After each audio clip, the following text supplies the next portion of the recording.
Good morning, everyone. Welcome back to the MCAT Biology series. Today, we're covering one of the highest yield topics on the MCAT, biomolecules. This includes polarity, amino acids, proteins, lipids, carbs, and nucleic acids. Let's jump in. Part 1 is polarity. Before we talk about biomolecules, we need to understand polarity because it explains why molecules behave the way they do. A polar covalent bond happens when electrons are shared unequally between an atom. This creates tiny positive and negative ends called dipoles. These dipoles are responsible for intermolecular forces, which affect things like boiling point, melting point, and how molecules interact. A good rule to remember is alkynes are nonpolar, alcohols are polar, carboxylic acids are very polar, and charged molecules are extremely polar. Another important concept is symmetry.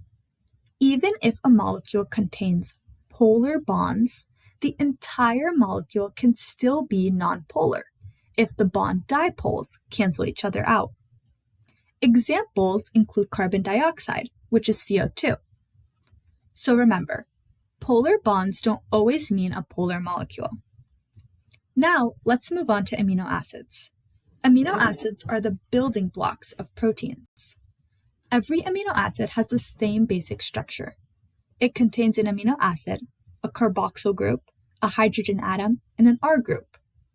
The R group is what makes each amino acid different. For the MCAT, you'll want to classify amino acids into different groups.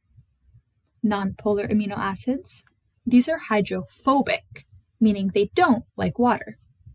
These include glycine, alanine, valine, isoleucine, leucine, methionine, proline, phenylalanine, and tryptophan. Polar uncharged amino acids, which are amino acids that react with water but don't carry a charge. They include serine, threonine, asparagine, glutamine, and cysteine. Positively charged amino acids, these are the basic amino acids. Remember, arginine, histidine, and lysine. A simple mnemonic is HAIL, histidine, arginine, lysine. Negatively charged amino acids, these are acidic amino acids, and there's only two, asparagic and glutamic. Finally, the MCAT expects you to recognize the structure of all 20 amino acids. Proteins perform many different functions. They provide structure to the cells, they help with signaling, they transport molecules, they act as enzymes. Protein structure has 4 levels. Primary structure, this is simply the amino acid sequence. Think of it as letters in a word. Secondary structure, this is formed through hydrogen bonding. The most common structures are alpha helices and beta sheets. Tertiary structure, this is the overall 3-dimensional folding of single proteins. It depends on interactions between the amino acid side chains. And quaternary structures. This only exists when multiple protein subunits come together. Hemoglobin is a classic example. Now, lipids. Lipids are mostly hydrophobic molecules. They are important for energy storage, membranes, and signaling. There are 4 major lipid classes that you must know. Storage lipids, these are triglycerides. Their main job is storing energy. Structural lipids, these include phospholipids and phingolipids. They make up cell membranes. Cholesterol is used to make steroid hormones and vitamin D. Despite its bad reputation, cholesterol is essential for life. And prostaglandins. These are signaling molecules involved in inflammation and many other physiological processes.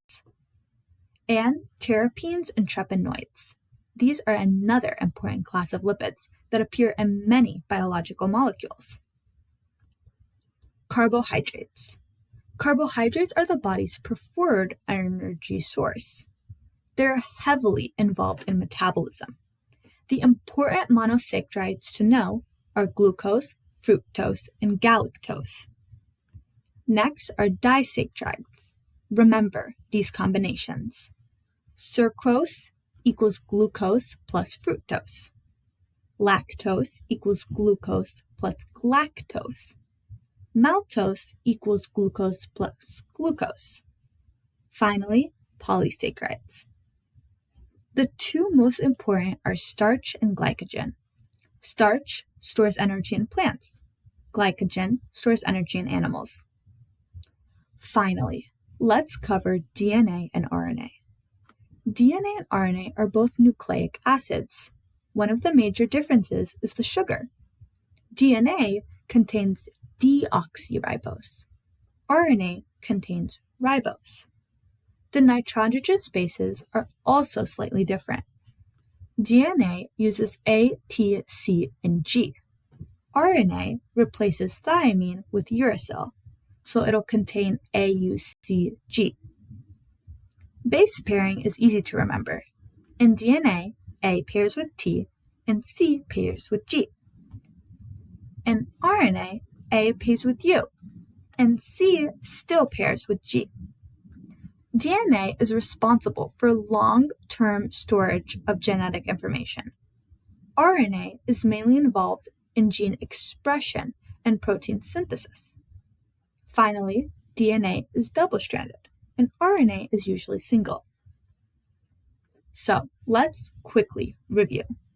Today we covered polarity, amino acid classifications, protein structure, lipid classes, carbohydrates, and DNA and RNA. If you can explain every concept we discussed today without looking at your notes, you're in great shape for the MCAT. Thanks for watching, and I'll see you in the next biology video.